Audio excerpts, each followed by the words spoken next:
Boa noite, irmãos. Saúde a todos com a paz do Senhor Jesus. Hoje vamos aos últimos 4 versículos que sobraram da igreja de Éfeso, né? Aqui onde nós vamos continuar aqui no versículo 4, que é onde eles estavam ali tão focados em fazer aquele trabalho, né, de ministério, que eles acabaram esquecendo, porque, né? Em Apocalipse 2, 4, contudo tenho algo contra ti, porque abandonaste o teu primeiro amor. Então eles ainda trabalhavam duro, só que pelo motivo errado, né? Começaram a fazer aquilo, seguindo o fluxo, deixou de ser por amor, né? Meio que uma obrigação. Você pode fazer as coisas certas, mas se não for pela razão certa, não adianta. E nossa relação com Jesus tem que ser com nossa esposa, com o marido, com o namorado, seja quem for, precisa ser trabalhado, precisa correr de atrás, para não perder aquela paixão. Precisa estar sempre buscando algo a mais. Não é algo que tu aceitou Jesus e deu. Nunca mais pensou nele. Não, tem que buscar se relacionar com ele todo dia, pelo resto da vida. Os gregos tinham, acho que, 4 palavras para amor, e uma delas era um amor de conforto. Ah, eu amo essa poltrona, eu amo essa cama, eu amo estar desse jeito, eu amo estar assim de boa em casa, sem fazer nada, né? Só que não é para ser assim, né? Jesus não quer isso, quer que se relacione. Apocalipse 2, versículo 5. Lembra-te, pois, de onde caíste e arrepende-te, e pratica as primeiras obras, caso contrário, brevemente te virei e tirarei do seu lugar o teu castiçal, se não te arrependeres. Então Jesus pede que deixe aquele conforto de lado, né? Busquem fazer as obras por amor, como era no início, como era quando eles conheceram Jesus. Procurarem por aquela empolgação, né? É um recado de Jesus para a igreja, mas meio que serve para nós também hoje. Se a gente não faz as coisas necessárias para manter essa paixão viva, o amor vai morrer, vai se tornar um relacionamento vazio, né? Por isso obras também são importantes. A paixão de fazer por Jesus, não? Se quem já recebeu ali uma palavra de Deus, mandando ali fazer algo, é uma sensação incrível, a alegria que dá, te enche do Espírito. E tu não vê a hora de realizar aquilo para Deus, né? Poder querer sentir aquilo de novo, e mais e mais. Então é isso que a gente tem que buscar sempre. Versículo 6. Mas tu tens isto, que odeias as obras dos nicolaítas, as quais eu também odeio. Aqui a gente começa a entrar um pontinho um pouco complicado. Eu vi duas teorias. Primeiro, tem uns que acreditam que esse homem chamado Nicolau ou Nicolas, dependendo da tradução, né, em Atos, lá, criou meio que esse culto de gnosticismo que começou a aparecer. Atos 6,5 mostra ele. Esta proposta agradou a todo o grupo. Escolheram Estevão, homem cheio de fé e do Espírito Santo. Também Filipe, Prócoro, Nicanor, Timão, Parmenas e Nicolau de Antioquia, um convertido ao judaísmo. Que nem aqui está traduzido como Nicolau. Enfim, só que tem só uma menção dos nicolaítas nas escrituras da igreja primitiva.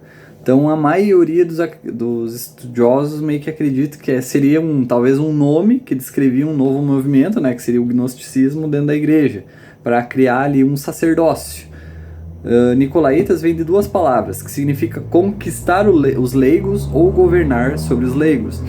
E é uma descrição adequada do sacerdócio, porque o sacerdote governa sobre os leigos, né? Tem controle sobre a igreja. Isso mostra que as sementes do catolicismo já estavam sendo plantadas na igreja primitiva, mesmo que ela só venha aparecer lá na igreja de Tiatira.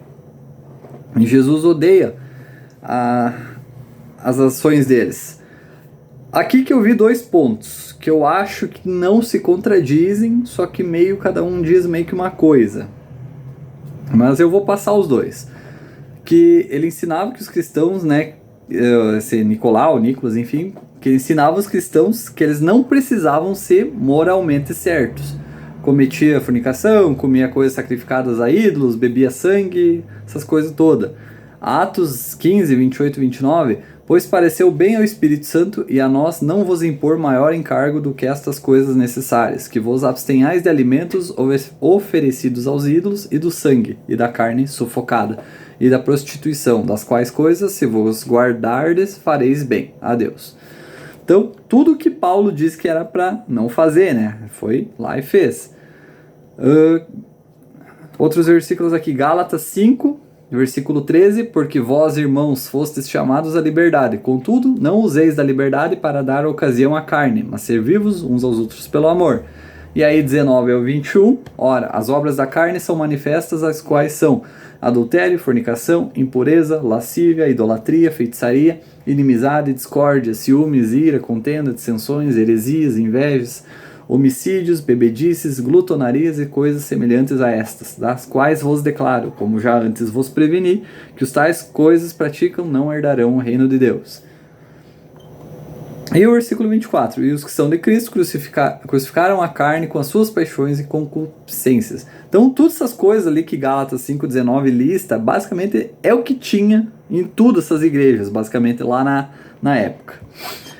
A outra teoria, né, porque em vez de ensinar os leigos, né, que eles podem ir diretamente para Deus através de Jesus, sendo que Jesus é o caminho, agora eles colocam um sistema que ensina que a pessoa precisa passar por um intermediário, um sacerdote, para chegar a Deus. Jesus odeia isso, e a gente sabe que a igreja faz isso, né?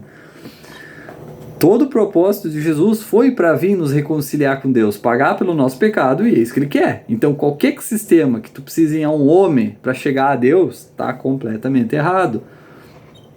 Hebreus 4, 14 a 16. Portanto, visto que temos um grande sumo sacerdote que entrou no céu, Jesus, o Filho de Deus, apeguemo-nos firmemente àquilo em que acreditamos.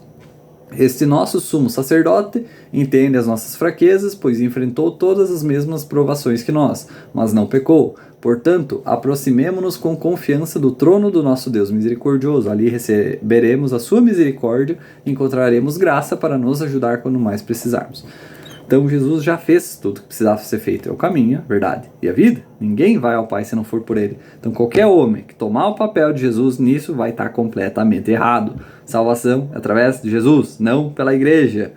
Por mais que, né, aquela certa igreja diz que a Santa Igreja é Jesus. Tá, então Jesus virou o quê? Uma instituição? Um prédio? Isso não faz sentido nenhum.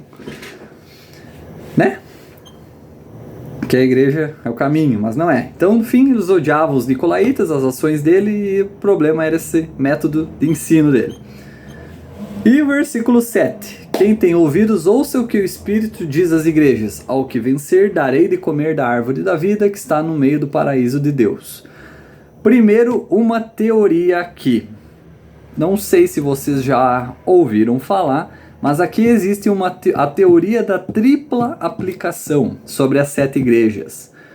A primeira, duas aplicações são certas, que as igrejas literais e físicas, lá no tempo de Paulo e João, os apóstolos, enfim, elas existiram, a cidade e os templos.